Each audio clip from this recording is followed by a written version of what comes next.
Assalamualaikum warahmatullahi wabarakatuh. Bismillah, alhamdulillah, wassalatu wassalamu ala rasulillah ma'abadah. Sahabat-sahabat komunitas santri official yang dimuliakan Allah subhanahu wa ta'ala,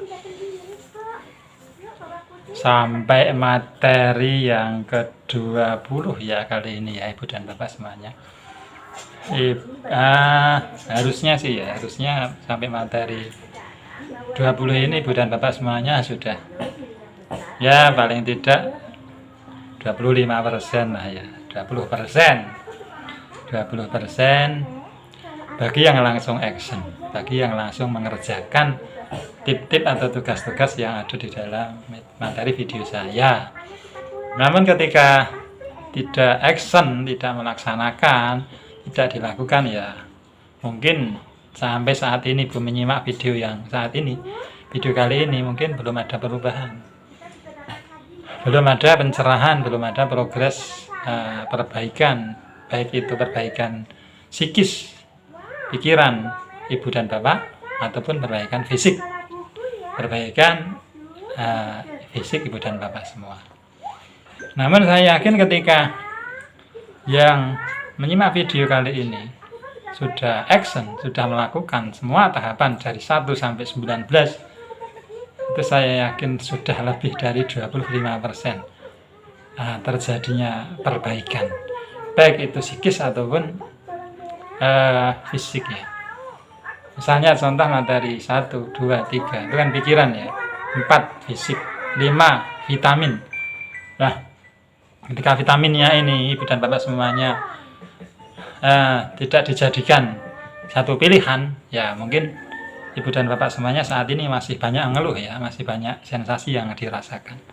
Makanya kami rekomendasikan pilihan multivitamin itu sebagai pilihan rekomendasi, karena memang multivitamin yang kami rekomendasikan itu sudah dikonsumsi oleh klien-klien kita, sahabat-sahabat komunitas kita, dan alhamdulillah dengan wasilah itu diberi kesembuhan oleh Allah Subhanahu wa taala. Ingat, sebagai wasilah ya, bukan sebagai penyembuh, tapi sebagai wasilah. Wasilah untuk memperbaiki secara kondisi fisik. Karena meskipun porsi perbaikan fisik itu 10% dibanding perbaikan psikis yang 90% Ibu dan Bapak semuanya, itu 10% itu memang sangat dibutuhkan, meskipun 10%. Nah, apalagi yang 90%. Bagaimana Ibu bisa mengelola pikiran, menata pikiran, merubah mindset, merubah sudut pandang, bagaimana Ibu mengelola pola ketuhanan, pola hati, mensikapi saat ini. Nah, jadi lakukan terapi. Nah,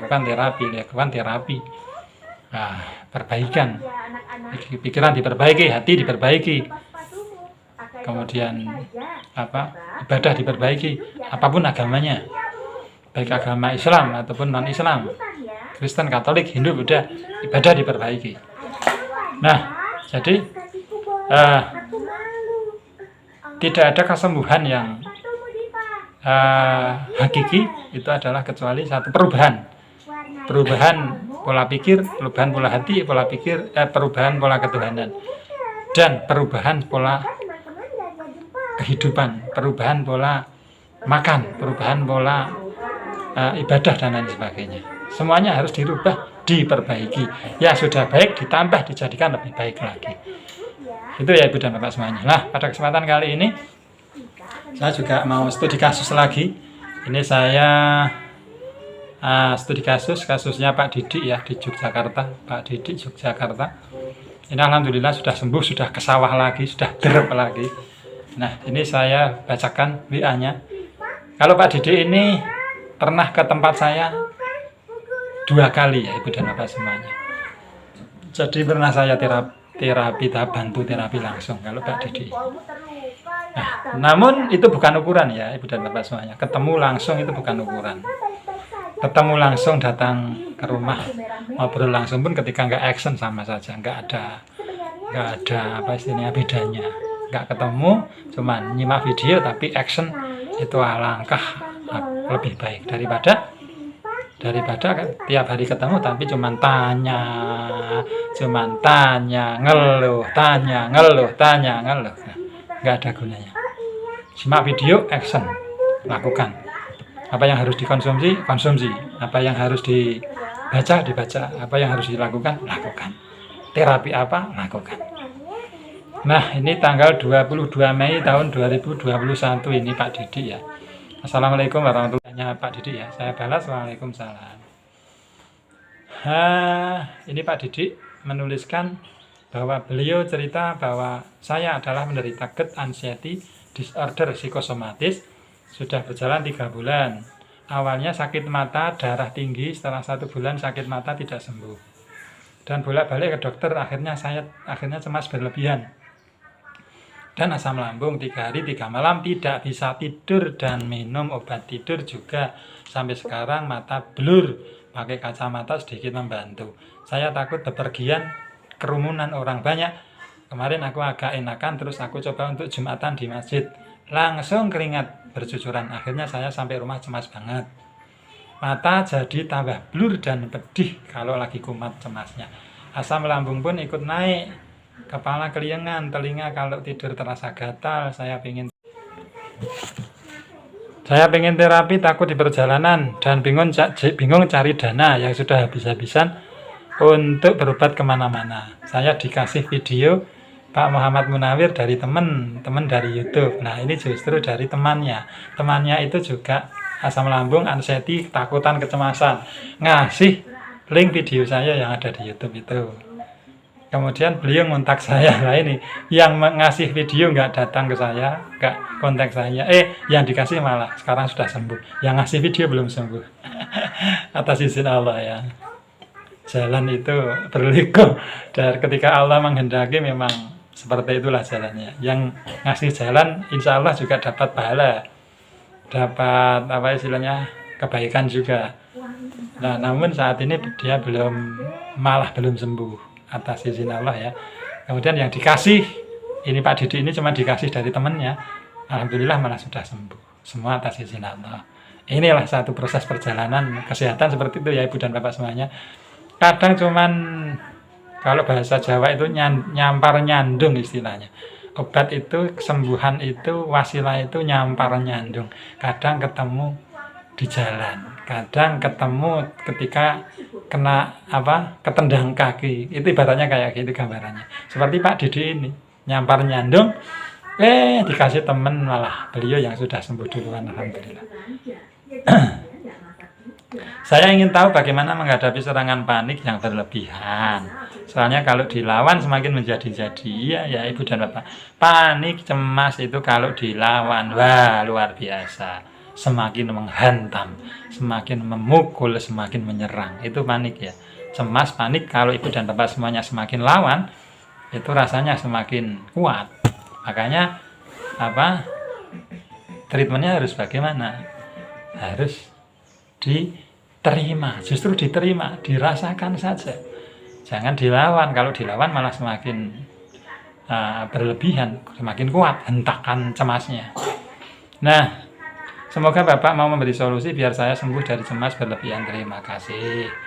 15 tahun yang lalu juga pernah menderita GERD anxiety psikosomatis selama 2 tahun dan sekarang kambuh lagi.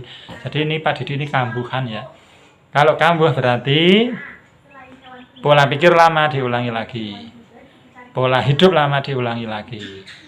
Pola ketuhanan lama diulangi lagi. Pola ibadah yang mungkin asal-asalan zaman dulu ini kumat lagi. Nah, Ibu dan Bapak semuanya. Jadi ketika Ibu dan Bapak semua sudah sembuh, tadi ya jangan nambyur ngasal lagi, pikiran ngasal lagi, sembarangan, stres lagi, mudah marah lagi. Kemudian bete lagi, kemudian makan ngasal lagi, pikiran stres lagi, hati lupa sama Tuhan lagi. Nah, ya ini yang menyebabkan kambuh. Ketika sudah sembuh, perbaiki dan tingkatkan kebaikan itu. Jangan pernah ditinggalkan. Ketika mau sembuh, dulu awalnya senang sedekah, ketika sudah sembuh, sedekahnya berhenti ya, jangan. Ketika dulu saat terapi rajin sholat duha, rajin sholat 5 waktu, rajin ibadah, menolong orang lain. Ketika sudah sembuh, berhenti itu semuanya. Ya, itu namanya tidak mau merubah pola. Ya, kembali ke pola lama. Nah, 2 tahun dan sekarang kambuh lagi, cuma kalau dulu mata tidak blur, sekarang malah blur. Kemudian saya tanya, cuman dari WA, lo ini ya, saya nggak kenal dulu. Bapak siapa, di mana? Itu saya balasannya. Saya Didik Pak, di Temon, Yogyakarta. Kemudian saya WA, sini aja Pak, saya di Cerme. Nah, terus beliau WA, ya pinginnya ke situ, cuma belum siap. Kemudian saya tanya, mau sembuh apa enggak? Iya Pak, mau sembuh jawabannya. Kesini aja. Terus Pak Didik jawab, bingung Pak, ini baru cemas. Ya kalau kemudian saya jawab, ya kalau cemas diantar orang. Kemudian Pak Didik balas, nanti belum bisa mikir, biar reda dulu. Kemudian saya WA, saya balas, mumpung cemas, di terapi. Nah, kemudian beliau jawab, untuk dana berapa ya Pak? Maaf, gitu kan. Saya jawab semampunya. Insya Allah saya setelah sholat asar dulu langsung ke sana ya Pak. Jih, silahkan, patokannya nanti rumah saya di depan masjid Cerme 6. Itu diskusi awal dari WA.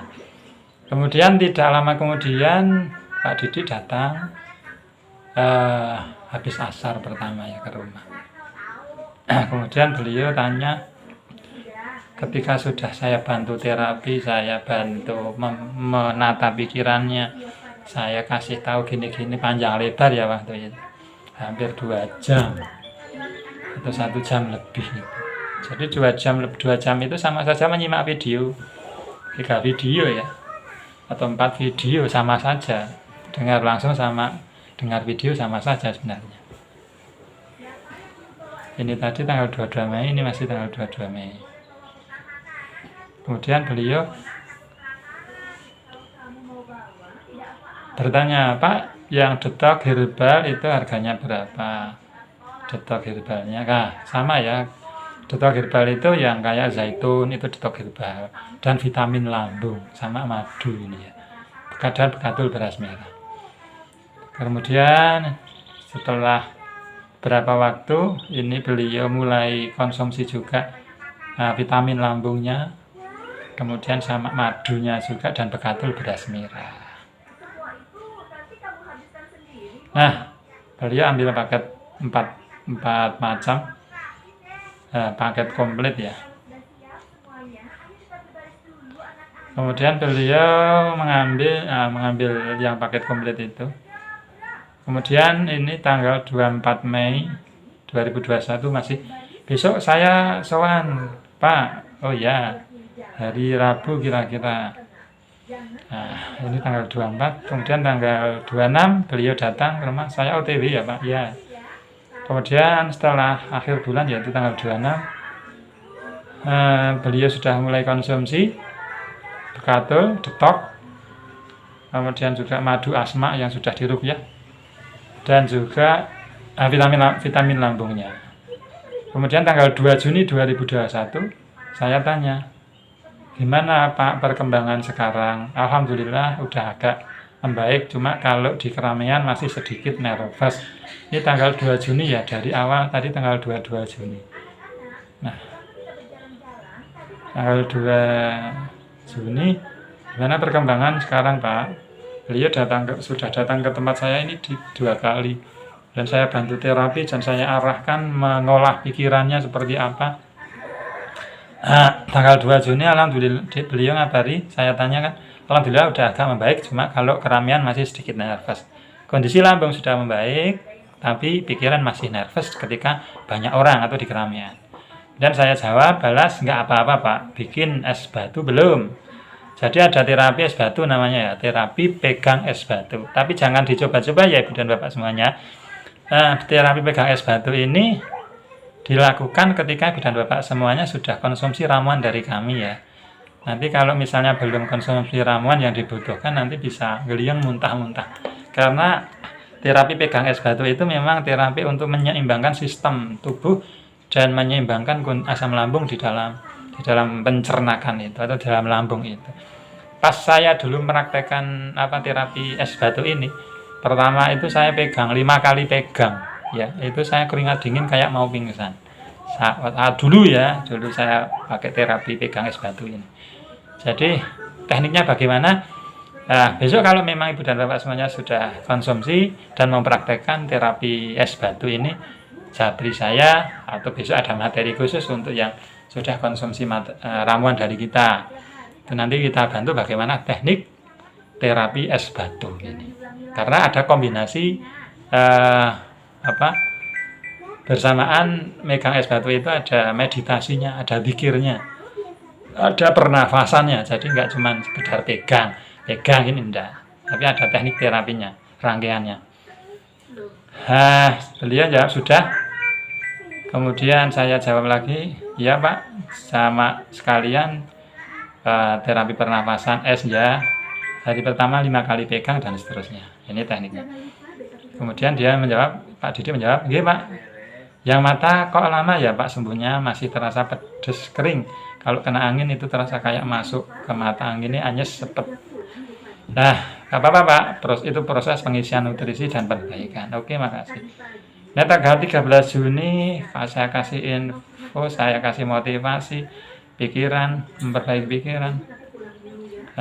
Waktu itu saya punya kelas pelatihan 14 hari, namanya kelas 14 hari kelas memprogram pikiran dengan self talk positif. Ya. Monggo silakan yang mau ikut kelas, tapi berbayar ya ini. Kalau nggak ada dana nggak usah, nggak apa-apa. Ikut yang gratisan udah bagus. Ini memang intensitas khusus ya. Kalau yang kelas 14 hari ini biayanya berapa? Biayanya terjangkau sih ya, tapi memang kalau yang mau ikut besok japri saya aja, saya ingin berbagi yang gratis dulu. Saya tanya kemudian ini 14 Juni gimana Pak, pakar kawannya lagi waktu itu saya infokan kelas 14 hari tapi Pak Didi nggak ikut, jawabnya lagi nggak ada dana Pak, teman saya juga nggak bisa dihubungi. Nah, kemudian saya bilang, Pak saya masukkan grup ya. Beliau akhirnya masuk di grup WA. Ya Pak, saya ingin main ke tempat jenengan sebenarnya Pak, monggo ngobrol-ngobrol silakan. Nah, ini Pak Didi datang ketiga kalinya ke tempat saya tanggal 29 Juni 2021 malam itu ya, jam 8 sampai jam 10, tengah 11 waktu itu. Dan waktu itu saya benar-benar mengepres pola pikir dari Pak Didi. Benar-benar saya kasih satu pencerahan, satu treatment supaya Pak Didi waktu itu memang benar-benar bisa mengambil sikap merubah pola pikir.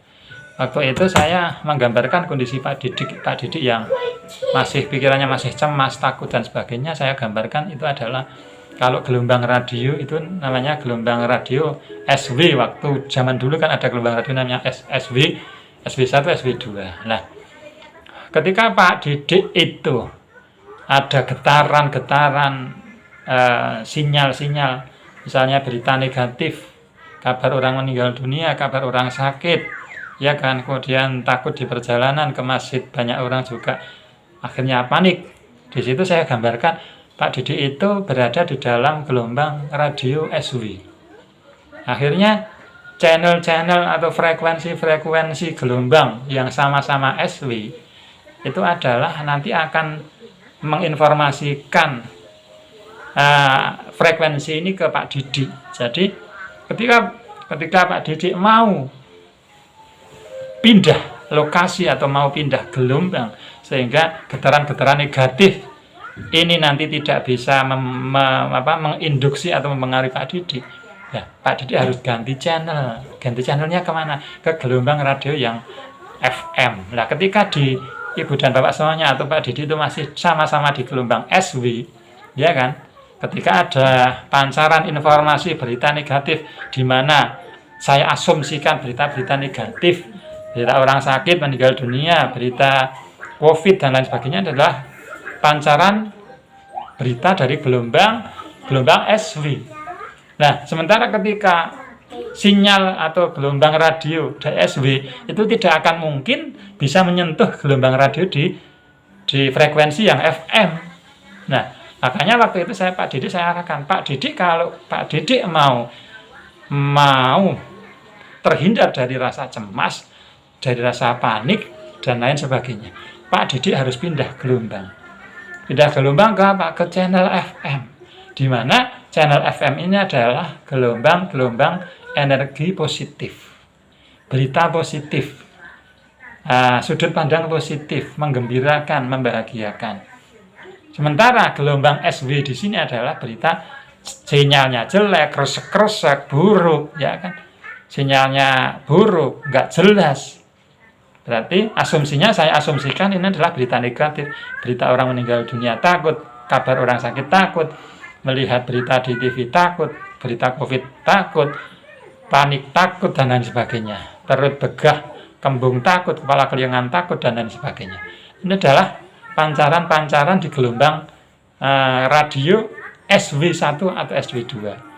Kemudian waktu itu tadi saya langsung putar balik sudut pandangnya, Pak Didik harus masuk ke gelombang FM. Gelombang FM ini adalah gelombang kebaikan, pikiran positif, bahagia, indah, senang, dan penuh keceriaan. Nah, Pak Didik loncat gelombang, pindah gelombang, sudut pandangnya dipindah ke FM, otomatis nanti tidak akan mendengar atau tidak akan kena getaran energi dari gelombang-gelombang yang SW. Akhirnya mulai saat itu Pak Didik terjadi perubahan yang luar biasa, yang signifikan. Nah, termasuk Ibu dan Bapak semuanya juga bisa melakukan hal ini. Pada saat ini Ibu dan Bapak semuanya itu mudah kena vibrasi, pengaruh berita atau omongan orang lain. Misalnya ada omongan orang lain, badan kamu kok sekarang kurus. Ibu dan Bapak semuanya langsung iya Pak ya. Nah, itu adalah gelombang-gelombang omongan yang di SW, channel radio SW, frekuensi SW. Ini adalah berita yang dianggap mengecewakan, bikin baper, dan lain sebagainya. Bagaimana biar Ibu dan Bapak semuanya sudut pandangnya berbeda? Pola pikir Ibu diangkat, dipindah langsung ke FM. Sinyalnya jelas, suaranya bening, ya kan? Beritanya positif, indah, bahagia, menyenangkan, ceria, sehat, berdaya, beruntung. Nah, jadi Ibu dan Bapak semuanya di sini harus bisa pindah gelombang. Nah, udah, nggak usah pedulikan dengan gelombang radio yang SW tadi. Ibu fokus di gelombang radio yang FM ini, di mana di sini adalah gelombang-gelombang positif, kebaikan, ada berita ya semuanya positif, ditanggapi positif, gembira, menyenangkan, semangat baru, dan lain sebagainya. Coba sekarang Ibu dan Bapak semuanya juga lakukan hal itu, nanti insya Allah akan segera membaik, pola pikirnya juga akan lebih tertata, dengan merubah mindset, pindah ke gelombang FM gitu, Ibu dan Bapak. Kemudian pada tanggal 16 Juli saya tanya kabari pakai bahasa Jawa, piye Mas? Nah, ini ya, piye Mas? Ini Pak Didik menjawab tanggal 16 Juli ya, lagi derep. Nah, lagi derep itu buruh memanen padi, panen padi punya tempatnya orang lain, lagi derep. Terus saya komen, wow mantap, udah sembuh Pak, gimana kabar perkembangannya sekarang? Nah, kemudian Pak Didik bilang ini tanggal 16 Juli ya, sudah sembuh, dah derep ke sawah terus lah. Ini Pak Didik karena petani, beliau ini setelah tanggal 16 Juli 2021 ini sudah all out di sawah lagi, derep, buruh lagi. Nah, lambung sudah nyaman Pak, alhamdulillah ya Allah atas limpahan nikmat-Mu. Saya nyampaikan kayak gitu, alhamdulillah sudah berani makan pedes. Ini lagi musim derep Pak, capek, insya Allah besok selesai panen saya silaturahim lah, siap. Nah, ini luar biasa ya Pak Didik tadi, dari tanggal 22 Mei ya, 22 Mei sampai tanggal 16 Juli 2021 Mei ya kan, ya 22 Mei sampai pertengahan Juli, berarti sekitar 1,5 bulan. Alhamdulillah ya Allah, Pak Didi sudah sembuh, bekerja lagi, makan pedas sudah tidak ada masalah. Lah, Pak Didi ini seperti yang saya ceritakan di awal, itu konsumsinya gandul beras merah, juga konsumsi detok vitamin lambung, dan juga madu yang sudah kita kasih doa rukyah juga, Ibu dan Bapak semuanya. Dan juga umbi garut ya, ada umbi garut, ada begandul, ada juga madu sama vitamin lambung. Ibu dan Bapak semuanya silahkan contek cara sembuhnya Pak Didi ini, diawali dari yang keluhannya luar biasa tadi. Ibu dan Bapak semuanya, kalau lupa cerita saya bisa diputar ulang. Keluhannya seperti itu luar biasa, ke masjid saja nggak berani, kerja nggak berani.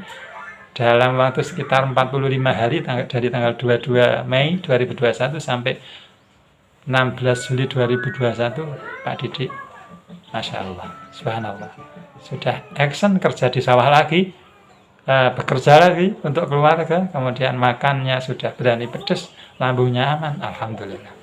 Silakan ikuti jejak ataupun cara Pak Didi sembuh, Ibu dan Bapak semuanya, dan juga silahkan semoga kesembuhan juga yang segera akan didapatkan oleh Ibu dan Bapak semuanya. Sekali lagi, ikuti cara sembuh Pak Didi, ikuti bagaimana Pak Didi menata pikiran, ikuti bagaimana Pak Didi mengelola hati pikiran dan mengelola fisiknya, minumnya apa, silakan dicontek saja, insya Allah atas izin Allah, atas ridho Allah, atas rahmat Allah, Ibu dan Bapak semuanya akan seperti Pak Didi, sehat jasmani, sehat rohani. Amin. Terima kasih. Semoga bermanfaat. Assalamualaikum warahmatullahi wabarakatuh.